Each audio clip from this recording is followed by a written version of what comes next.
अस्सलाम वालेकुम दोस्तों, आज मैं आपको बताऊंगा कि अगर आपके पास इस शेप का स्टेटर आ जाता है जिसके अंदर से आपने जो कुलिया निकाला है उसमें सिर्फ दो साइडों पे रनिंग के सिर्फ सिंगल सेट होते हैं, तो उसको बाइंड करने का बेहतरीन कुलिया मैंने यहाँ पे आपको कनेक्शंस के साथ समझा दिया है। इसके अंदर दोस्तों टोटल 24 स्लॉट हैं। 24 स्लॉट के अंदर आपने जो वायर गेज इस मोटर के अंदर इस्तेमाल करनी है वो 27 नंबर कॉपर वायर है। तो उसके बाद रनिंग में आपने 70 छोटे सेट में जो आपने 2 सेट बनाने हैं 1 से 4 की पिच में, छोटे में आपने 70 देने हैं, बड़े में 200 टर्न, 70 और 200। उसके बाद दोस्तों आपने रनिंग के लिए ही सिंगल सेट भी बनाने हैं 2, उसके अंदर आपने देने हैं 220 टर्न 27 नंबर तार के।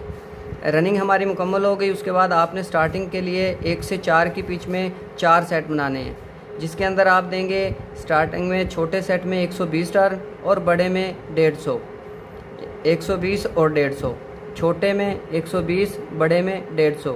इस तरह से इधर मैंने वेट लिखा हुआ है। जब आप 2 सेट बनाएंगे 220 टर्नों वाले, ये वाले 220 टर्न वाले 2 सेट, उनका वेट जो निकलेगा वो 74 ग्राम निकलेगा, 74 से 75 ग्राम।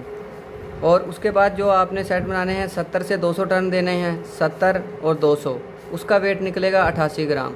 और जो 4 सेट आपने स्टार्टिंग के लिए बनाने हैं उसका वेट निकलेगा 150 जमा 120 टर्न आप देंगे तो 84 ग्राम पर सेट उसका वेट निकलेगा।